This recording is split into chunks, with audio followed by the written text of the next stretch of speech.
Think it's time we rise up, people.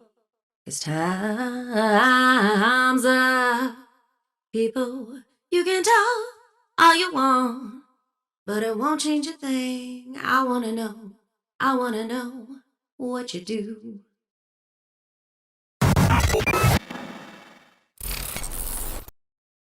Previously on the Up and Up with Jodi Newell. So if we want change, if we don't want to destroy that table before we make another one, we have to simply make another one and make that other table irrelevant. If we can't do that, I like this. then one of the two things is going to happen. Either we're going to go down, all of us, including the people who didn't see it coming, who thought the Democrats were the answer. They'll be very surprised.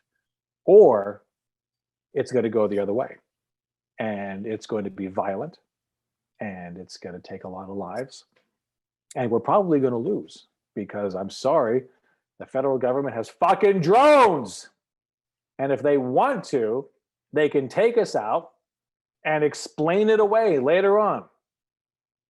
They already own everything. I'm sorry, 5 corporations own 90% of the media. So fucking crazy. Even if you do read the New York Times and the Washington Post, and you do watch CNN, MSNBC, and Fox, they're all corporate owned.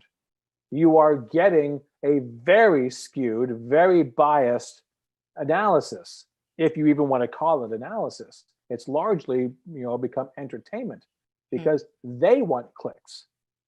And they want clicks based upon a narrative that will not threaten the current power structures that we have in place right now. So they're very happy to be controversial. Controversial gets clicks. But they're not going to allow for someone like Bernie Sanders, to be president. And quite honestly, if Bernie Sanders was president, we're still not fucking done. Right. Bernie Sanders, like FDR before him, needs a movement that is going to force not just him to do it. I'm sure Bernie wants to do it, but Bernie can't do it because he is surrounded in Washington by people who are paid not to do it, who are incentivized in every way you can think of to not do it. So the only way to get Bernie to be allowed to do it is for us to take to the streets, is for us to do a general strike, which requires mutual aid, which requires sacrifice. Hey, y'all. Welcome to the Up and Up. I'm super excited, as always, to have Geoffrey Ginter. I understand the idea of I do think that a general strike is what needs to happen for to really make that point, right?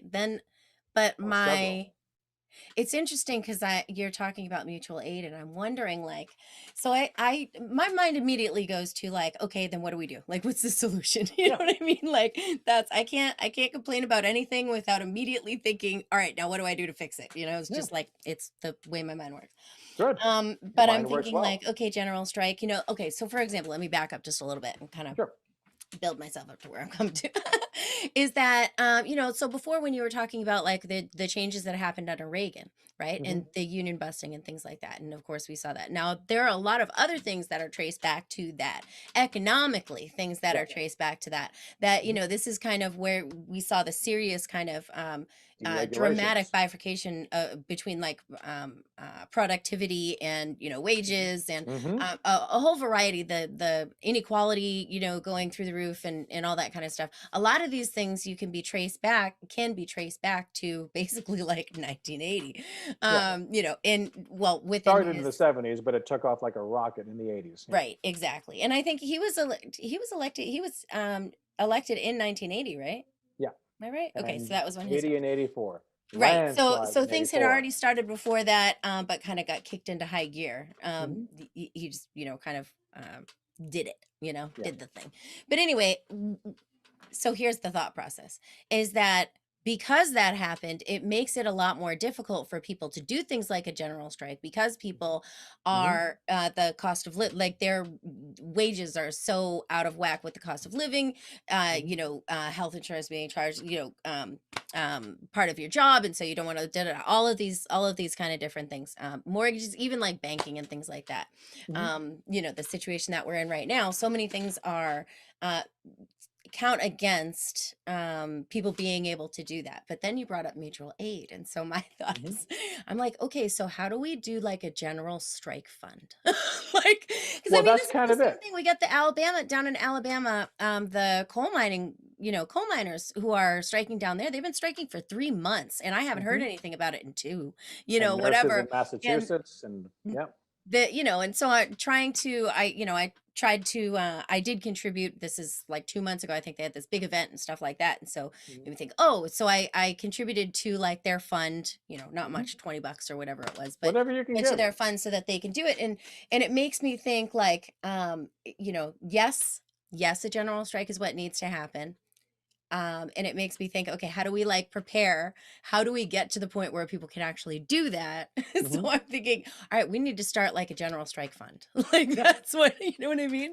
Yeah. Well, if you think about small dollar donations, that Bernie Sanders really kicked into high gear, and you can raise a shitload of money if you have enough, movement behind it. I'm talking millions and millions and millions of dollars. Because here's the thing, we don't need everyone to strike.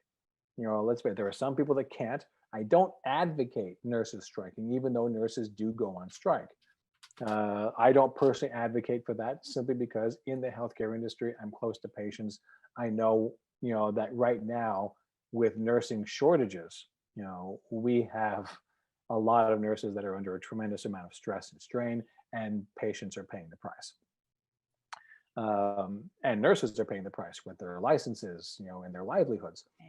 So I don't advocate for nurses to strike, but I do advocate for all other industries that feed into healthcare industries to go on strike.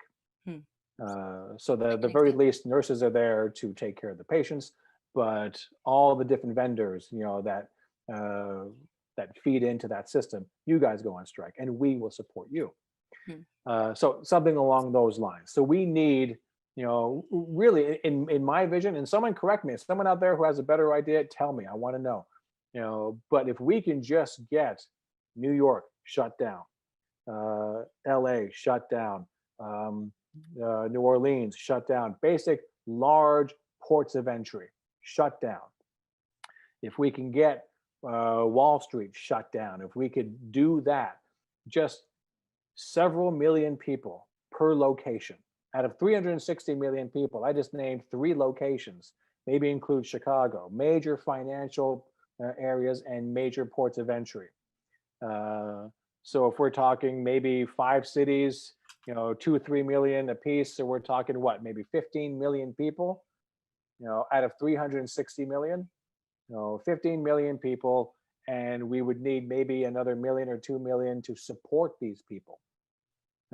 And either we do it in a large sit-in, 3 million people per, but maybe not all 3 million, you all, change out. So it's a million constant, but every now and again, you actually go home, you check out at the end of the day, and someone else takes the night shift, whatever it happens to be, or you do it in a more guerrilla, coordinated. We're doing it on Tuesday, okay? And then we're going to come back on Thursday, but then you're not going to see us again until a week from Saturday, where we're going to stay for 3 days. You do that to confuse law enforcement. They never know when, they never know where, they never know how. So they can't come up with an armed resistance against you. There's a number of ways to do it, but again, we don't need everyone. But everyone who can strike physically does strike. Everyone that can't strike, they can still provide finances, they can still provide logistics, they can provide bedding, they can secure housing as other people are being evicted. We can have an entire group of people making it impossible for the police to actually come in and do the eviction. We need lawyers to work pro bono because people are going to lose their jobs, they're going to be evicted. We need representation. We're going to need healthcare professionals on the ground because people are going to get the shit kicked out of them. And yes, people are going to die. There's no doubt about it. There people are going to die, but we are dying now. Just within the healthcare industry, because of the way it's done, we got close to 500,000 people dying every year because of for-profit healthcare. Either because you can't afford even shitty healthcare, or the healthcare you do have doesn't want to pay, so it doesn't. And things fall through the cracks, and doctors are forced to be paper pushers, and they have to see more people in less time, and they don't hire enough nurses, so things fall through the cracks. People are dying in mass numbers. And if we're gonna fucking die, let's make it worth our while. Let's make it for something that we choose, a battle that we wish to die on, as opposed to whatever the oligarchs will allow us to live or die for, whatever crumbs they will give us, this day, our daily bread, so that we will shut up and go home. Either way, we're fucking dead. But do you want to stand for something, or do you want to sit down and just let it get worse?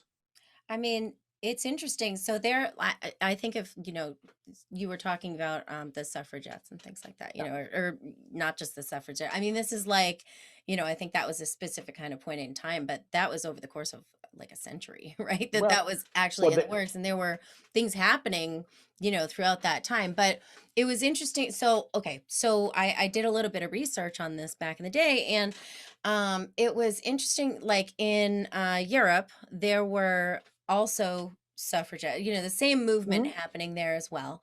Yeah. But in there, it ended up being more militant, and so there was this kind of controversy, like, oh, we shouldn't be associated with them, like this kind of whatever, because it was militant, blah blah blah blah, whatever. But I mean, there You were, must be civil.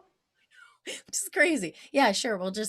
Yeah, let us just be nice and polite while you rob us of our, Yeah. agency. But anyway, but uh but all of those things, like for example, like there was one woman, there were people who actually died. I think there was one woman who died doing a hunger strike, or not doing the hunger strike, but shortly after. But she was doing a hunger strike when she was locked up. There was another woman who died because she was trampled, because she went to I believe it was the Kentucky Derby, and to make a point, she stepped out in front of one of the horses, and that was the whole, she died because she was trampled.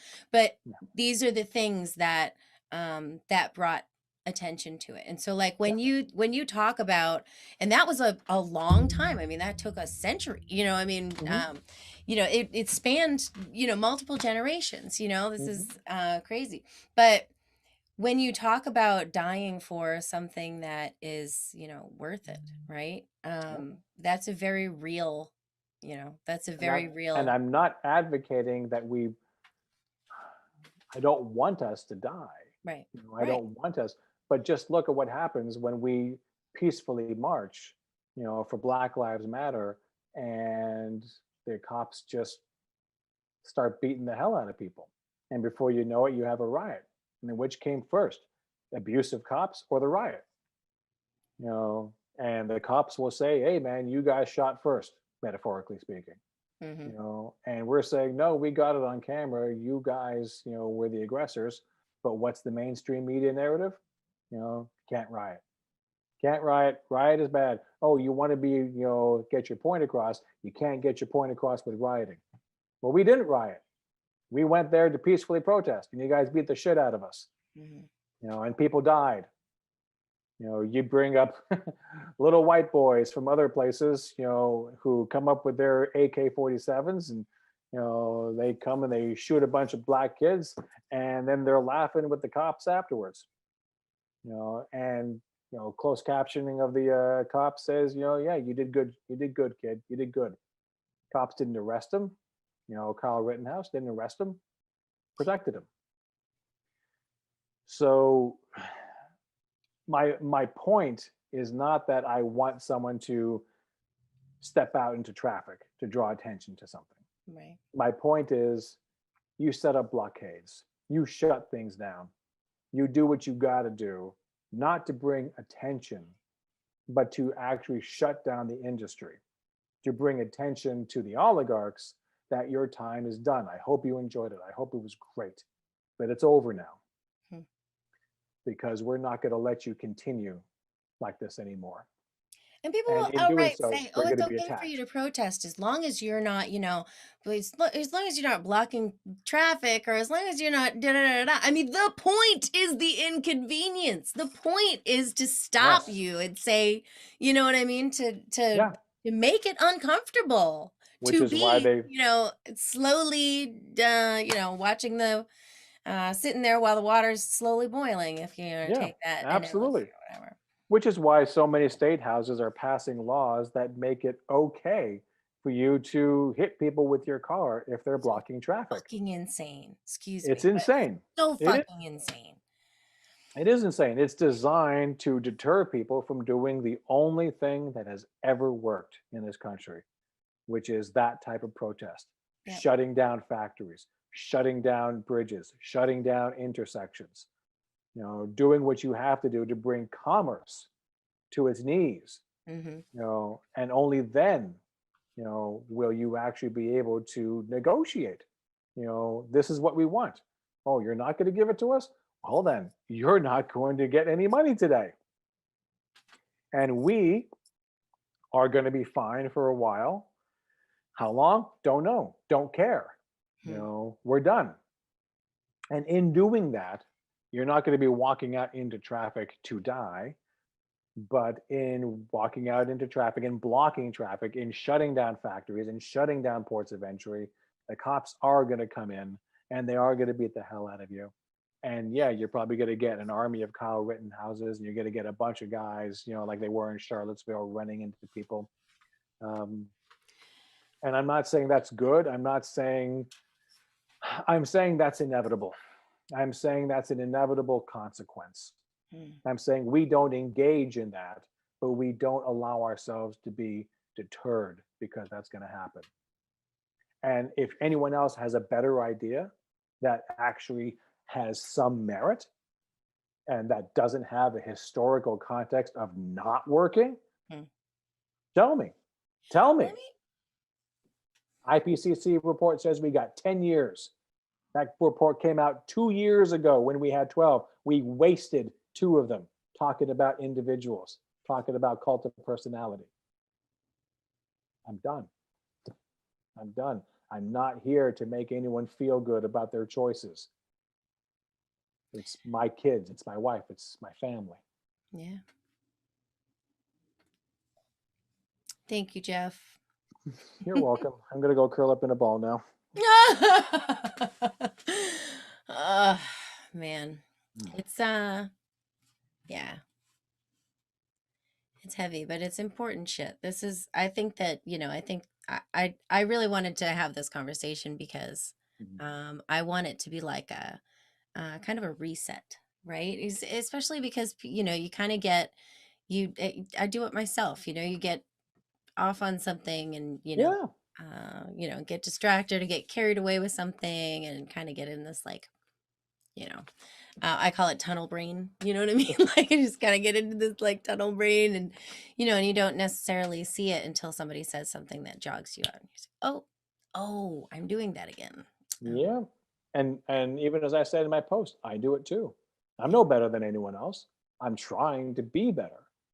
Every now and again, lizard brain, kicks up and someone says something and I go, yeah, or I see something that someone did and I make a post about it and like, I was like, oh, fuck, did I do that again? Jesus. Okay, back to policy.